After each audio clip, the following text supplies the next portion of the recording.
त्यांनी कारण राहिला तो ह्या मिरज टिकणीमध्येच काही महिन्यापूर्वी 2-3 महिन्यापूर्वी भारतीताई नारळ वाढवले, पोतवल नारळ वाढवले इथं आणि कोणतं आता म्हणून गेलं की तो गुळगुळीत रस्ते होणार आता गुळगुळीत. मी कळमाने येताना असं वाटतं मला की हा रस्ता गुळगुळीत झाला असेल. गुळगुळीत झालाच नाही अजून, परंतु फ्लेक्स एवढे आले 2-3 महिन्यापूर्वी. कोण म्हणते 25 कोटी आणले, कोण म्हणते 900 कोटी आणले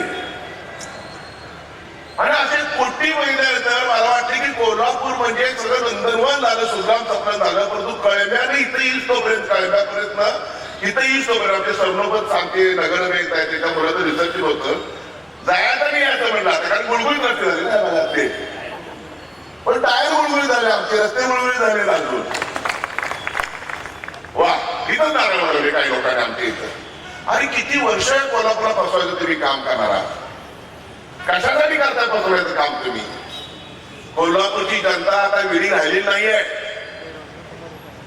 रंकाळ्यावर एवढे पैसे केले खर्च, 2 रंकाळे नवीन बांधून झाले ते एवढे पैसे तुम्ही खर्च केले. म्हणजे हा विषय स्थानिक बोलताना ह्याच्या आधी वक्ते बरेच देश पातळीवर बोलले असतील, राज्य पातळीवर बोलले असतील, पण एवढंच सांगेन मी तुम्हाला, देश संकटात आपला